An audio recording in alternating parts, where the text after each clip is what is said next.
Leute, ihr wisst ja, beim letzten Mal Lamborghini Revuelto fahren hat das Fahrzeug leider nicht so funktioniert, wie es hätte funktionieren sollen. Aber heute ist es soweit, wir werden erneut einen Lamborghini Revuelto fahren und wir werden herausfinden, funktioniert das Auto und vor allem, wie fühlen sich die 1015 PS an? Und ist das Fahrzeug seine 600.000 Euro wert? Das alles jetzt im heutigen Video. Ja Leute, zum ersten Mal bin ich hier, denn wir befinden uns hier am Heimatfleck von Lamborghini in Bologna und eigentlich wären wir für eine ganz andere Veranstaltung gemeinsam mit Lamborghini hier, aber wir sind extra einen Tag früher angereist, denn Leute, ich bin so heiß. Ich habe wirklich das letzte halbe Jahr darauf gewartet und jetzt ist endlich die Möglichkeit gekommen, denn wir dürfen hier den Lamborghini Revuelto fahren, beziehungsweise nochmal fahren. Denn Leute, wenn ihr euch daran erinnern könnt, im letzten Jahr bin ich ja von einem Kunden, das war einer der allerersten ausgelieferten Revueltos, durften wir fahren. Und ja, sagen wir es mal so, es gab ein paar Probleme. Aber ich habe auch klipp und klar gesagt, es ist einer der ersten Fahrzeuge, die ausgeliefert worden sind und ein komplett neues Antriebskonzept für Lamborghini. Da gibt es nun mal Kinderkrankheiten. Ja, definitiv, das darf nicht sein und das haben wir ja auch entsprechend so kommuniziert. Deswegen auch Leute, ganz wichtig, Lamborghini hat hier keinerlei Einfluss darauf auf das Video. Bedeutet, wenn hier irgendwas nicht funktionieren sollte heute, ganz wichtig, für mich ja immer neutral. Bedeutet, dann werden wir das Thema auch ansprechen. Weil, Leute, man muss ja klipp und klar sagen, hier, der Lamborghini Revuelto, habe ich auch im damaligen Video schon gesagt, für mich designmäßig einfach absolute Bombe. Vom kompletten Konzept her muss man klipp und klar sagen, wir haben hier weiterhin den schönen 6,5 Liter V12 Saugermotor, der jetzt mittlerweile 825 PS leistet. Man muss mal überlegen, beim Aventador SVJ, das Topmodell vom Aventador damals, waren es 770 PS und dann kommt mit dazu ein Elektromotor hinten, 2 Elektromotoren vorne, bedeutet eine Gesamtleistung von 1015 PS und genau das habe ich auch damals im Video gesagt. Ich möchte das unbedingt nochmal fahren, weil ich möchte diese 1015 PS spüren. Wie ist hier der Revuelto und vor allem ist er auch wirklich seinen Preis wert? Denn wenn man überlegt, damals 575.000 Euro hat das Fahrzeug von dem Kunden gekostet und das komplett ohne irgendwelche Carbon-Teile. Ja? Bedeutet, jetzt haben wir ja hier komplett alles aus Carbon. Motorabdeckung hier, der komplette Diffusor. Ach, und nochmal, Leute, schaut euch mal bitte dieses Heck an. Also das muss man klipp und klar sagen bei Lamborghini. Die machen genau das, was die Kunden noch wollen, und zwar, dass du überall deine Ecken und Kanten hast. Du hast ein Auftreten mit diesem Auto, die ganzen Lufteinlässe, egal wo du hinschaust. Aber natürlich dann das komplett neue Konzept, dass du wirklich hier auch rein elektrisch fahren kannst und auf der anderen Seite Performance getrimmt, einfach in Verbindung in dem Performance-Modus. Und genau das wollen wir heute herausfinden, denn dass das Fahrzeug elektrisch gut funktioniert hat beim letzten Mal, das gar keine Frage. Nur, wie ist es, wenn wir hier jetzt richtig in den Performance-Modus gehen und mal richtig die 1015 PS spüren? Das werden wir jetzt herausfinden und deswegen würde ich sagen, Robert, wir setzen uns rein und dann reißen wir auf, oder? Auf geht's! So Leute, dann sind wir unterwegs im neuen Lamborghini Revuelto und es ist schon wieder so strange, rein elektrisch unterwegs zu sein. Aber ich finde es geil, weil du hast hinten deinen 12-Zylinder-Saugermotor und auf der anderen Seite kannst du auch wirklich rein elektrisch fahren und cruist hier einfach jetzt hier durch irgend so ein Dorf in Italien. Ich weiß auch nicht, wo wir sind. Ich weiß nur, da wird es jetzt dann gleich ein bisschen kurvig werden und dann, Leute, dann wird der Moment kommen und dann werden wir mal schauen, wie sich hier 1015 PS anfühlen. Also hoffentlich. Weil das, glaube ich, wird nämlich das Geile sein. Ja, seht ihr, jetzt hat nämlich, schaltet sich gleich der Motor hinzu. Ich würde auch schon sagen, wir gehen auch gleich mal schon mal rüber. So, ich würde auch sogar sagen, komm, wir gehen jetzt direkt hier gleich in den Corsa-Modus. Okay, jetzt bin ich gespannt. Wow. Alter. Du merkst halt sofort. Du merkst sofort in Verbindung mit dem Elektro, du hast halt sofort den Punch da. Das ist halt was anderes als Aventador. Also das kannst du wirklich gar nicht vergleichen. Ich glaube, wir können auch hier rechts noch hinzuschalten, genau. Das heißt, Ach so. hier können wir komplett nochmal auf Performance gehen. Ja? Das heißt, damit haben wir halt jetzt wirklich die komplette Leistung. Was du halt natürlich auch sofort merkst, haben wir beim letzten Mal schon gehabt vom Getriebe her. Es ist halt jetzt ein Doppelkupplungsgetriebe, bedeutet auf der einen Seite, es schaltet natürlich viel schneller, es ist performancemäßig viel schneller. Ja. Und die meisten haben sich ja bei Aventador über Single-Clutch-Getriebe beschwert. Ja, natürlich, es ist nicht das schnellste, wobei ich sage im Corsa-Modus, es ist immer noch geil. Aber du spürst halt richtig die Gänge. Wobei man schon sagen muss, schaltest hier runter, merkst trotzdem die Gänge. Ja? Das ist schon geil. Ja, ich sehe schon wieder hier ein Ausrufezeichen. Was soll das heißen? Kollege Schnürschuh. Haben wir schon wieder Probleme oder was? Nein. Das ist, glaube ich, nur, schau, siehst du, das ist nur, weil du in Corsa-Modus gehst, dass halt hier, Fahrassistenz aus ist. genau, entsprechende Sachen sind eingeschränkt. Ja, okay. Und deswegen hast du das Ausrufezeichen. Nein, ich dachte bin zu 100% zuversichtlich. Du musst überlegen, Robert, es waren einer der ersten Autos, Ja, die natürlich. ausgeliefert worden sind. Schau einfach an, es ist so ein komplexes Thema und ich finde es eben genau das Geile, weil viele sagen, nee, Hybrid, das und ich finde es einfach geil mittlerweile. Ja, natürlich, gewichtsmäßig hier 1800 Kilo schwerer geworden als der Aventador, aber dafür musst du halt auch klipp und klar sagen, leistungsmäßig, zukunftsorientiert, performancemäßig, es geht alles seinen Weg und Lamborghini geht meiner Meinung nach da einen extrem guten Weg, weil du hast hier weiterhin den 12-Zylinder-Motor am Start und auf der anderen Seite wirklich die Ultra-Performance. Weil wenn wir jetzt mal schauen, jetzt gehen wir mal hier zweiter. Komm, wir machen mal erste Welle. Alter, erste Welle. Alter. Oh. Alter. Bist du bescheuert? Wie schnell haut der bitte die Gänge rein? Ja, der Elektromotor, der tut schon echt gut in dem Auto. Ey, das ist ja völlig verrückt. Das ist ja völlig verrückt. Schau mal hier. Boah, versetzt ganz leicht. Und schau mal hier aus der Kurve raus, wie du sofort diesen Punch da hast. Das hast du halt mit dem Aventador so 0,0 gehabt. Ich wollte gerade sagen, bis der mal aus dem Arsch gekommen Der kommt halt erst oben rum, die V12 Power, aber deswegen sage ich, das funktioniert so gut. 12-Zylinder-Saugermotor in Verbindung mit Elektromotoren, weil du halt einfach beim 12-Zylinder, du hast halt erst oben richtig das Drehmoment, richtig die Power. Und durch diese Unterstützung ist das halt einfach ultimativ. Also was man auch noch von zuvor sagen muss, dass einer der ersten halt natürlich nicht so gut funktioniert. Man muss klipp und klar sagen, welches von den neuen Autos funktioniert anfangs super. Also ich weiß so ein Auto, was du zu Hause stehen hast, was 30 Hüttelfraktionen hatte. Anfangs dauert es halt natürlich, bis alles läuft. Ja, und du musst halt überlegen, es ist halt für die komplette Autobranche, ist es ein komplett neues Konzept. Der Alpha ist komplett on it. Ja. Also der macht Full Send. Alter. Es ist halt einfach komplett was Neues, ja, und das dauert einfach. Da brauchen wir nicht drüber reden. Also klar, immer wenn du die neuesten Autos am Anfang bekommst, ist logisch, dass halt irgendwas nicht funktioniert. Und das war halt bei uns jetzt in dem Fall das Problem. Weil wenn ich überlege, Senna zum Beispiel, dass da alles erledigt war. Ja, von der Checkliste. und jetzt ist es das perfekte Auto. Ja, Ich kann mir kein besseres Auto vorstellen und da es hat schon brauchen mal wir auch gedauert. nicht reden. Da war noch viel mehr, ne? Ja, Also, da war die Liste lang. man muss doch klipp und klar sagen, muss man überlegen, wir reden hier von einem Fahrzeug von 2024.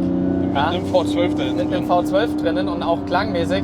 Klangmäßig ist krass, hätte ich nicht gedacht. Ja, es ist leiser als der Aventador. Ja, gerade unten rum. Aber Gerade wenn du halt hier durch die Stadt cruist, klar ist es leiser.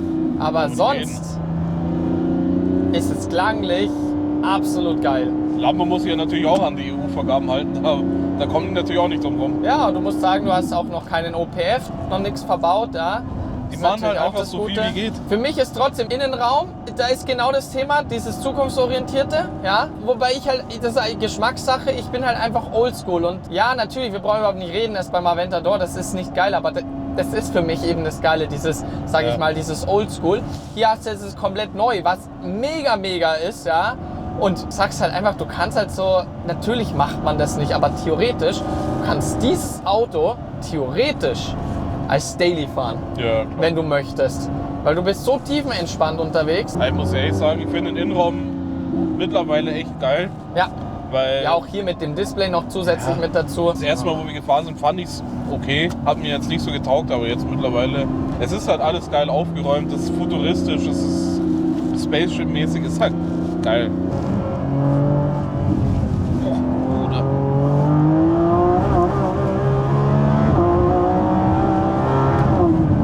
Brutal. Alter. Merkst du auch hier wieder in den Kurven von der Balance her, wirklich von der Gewichtsbalance her, merkst du auch vorne, hinten. Schau mal hier, hast kein Alter. Untersteuern, gar nichts. Also wirklich komplett tiefenentspannt. Du musst mal überlegen, wir reden hier vom Einsteiger, ne? Ja, ja. Ja, das ist das Einstiegsmodell. Jetzt warten wir mal ab, Meinst was du, wenn noch da kommt? mal SV kommt, Alter, das ist schon sportlich hier. voll. Ja, weil ich meine, wir sprechen ja immer noch von 1800 Kilo, aber fühlt sich das danach an? Nö, gar nicht, null. Nein, und das merkst du halt einfach durch das Drehmoment, durch das Ansprechverhalten, durch diese Gewichtsbalance, dass du dann ein Auto hinbekommst, was trotz des Gewichtes sich richtig, richtig gut und stabil fahren lässt. Alter.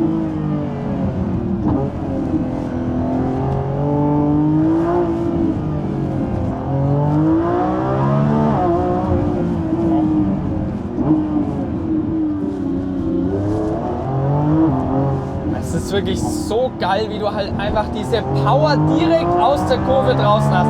Alter. Und dann bis 9.500 Touren, dann ist halt wirklich Der komplett vorbei. marschiert schon echt geisteskrank, Mann. Boah, boah. Da siehst du mal, was da Power am Start ist, Robert. Alter! Oder vor allem auf den Straßen hier. Boah. Boah. Dieser Ja, Punch ist halt echt. Das kannst du gar nicht in Worte beschreiben, ne? Dieses Ja. Ansprechverhalten. ja, ja, alles gut. Spitzt du, Alter. Boah. Alter. Also du merkst auf jeden Fall, der ist, würde ich mal sagen, Spinnst du? hecklastig ausgelegt. Ja? Wir haben natürlich auch noch Winterreifen Winterreifen. drauf. Ja? Das kommt auch noch mit dazu. Spinnst du, Alter. Ich wollte eigentlich sagen, emotional ist der Aventador das bessere Auto. Aber ganz ehrlich, also ich glaube, ich fange an langsam meine Meinung zu ändern, weil klar natürlich Aventador, Single Clutch und es ist einfach mehr Oldschool. Das hier ist was ganz was anderes. Aber Alter. ey, merkst du das? Neu heißt ja Das- natürlich auch nicht immer schlecht, muss man auch so sagen. Wie geil ist das bitte? Ja, ich finde halt einfach, das sind diese Vorurteile immer mit dem Hybrid, weißt du? Aber ganz ehrlich, ich habe es von Anfang an, habe ich das gefeiert gehabt. Ja, wir hatten halt auch einen schwierigen Start, sagen wir mal so. Nein, ich rede jetzt ja gar nicht jetzt hier von dem Auto, Ja, sondern ich rede allgemein. ja, ich verstehe schon. Bruder, also die Strecke halt auch. Ja, aber das ist halt hier der ultimative Test, Robert. Naja. Was du halt merkst, da ist kein Ende in Sicht. Weißt du, es ist ja kein einziges Mal jetzt, wo ich jetzt sag, hä? Alter. Und trotz Winterreifen, wie stabil das liegt. Vor allem, es ist so ungewohnt, diese Drehzahlen, wie schnell die halt hochgehen. Weil wenn du es einfach vom Aventador kennst, dann geht so und dann oben rum, dann wird schnell. Aber hier ist halt so von Anfang an, das ist so wie so fast forward. Ja, der Elektromotor macht schon Sinn, muss man ehrlich sagen. 3 Elektromotoren. Ja, drei, Das sorry. ist schon. Macht schon Sinn, gerade bei dem Antriebskonzept. Ja, aber auch generell das Einlenken und alles drum und dran. Das ist also, ganz ehrlich, wenn hier jemals ein SV oder vielleicht sogar SVJ kommen sollte, Ja, also gut, Da da bin bin ich ich- mir sicher fast, oder? da glaube ich, da zieht der Robert durch, oder? Da bist du am Start, oder Robert? Das ist natürlich eine Frage des Preises, weil ich glaube, das wird Wollte schon grad sagen. teuer werden, weil ich meine, wir reden ja jetzt allein hier von roundabout 600.000 Euro, ja. mit- Aber mit klar, du hast halt Optionen. einfach so viel mehr Technik, so viel mehr, was hier im Innenraum abgeht und allem drum und dran.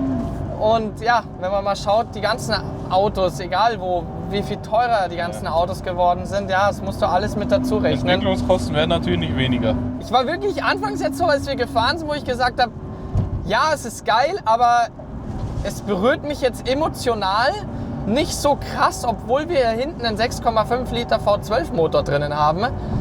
Aber jetzt, Mir ist jetzt schon schlecht, Alter. jetzt mutiert das Ding zum Biest und vor allem wie hecklastig der ausgelegt ist, Voll. das ist halt schon geil.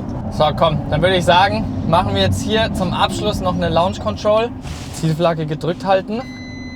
Thrust Mode möglich und jetzt 4.500 Touren und Abfahrt. Alter! Alter! Spinnst du, Mann? Spinnst du?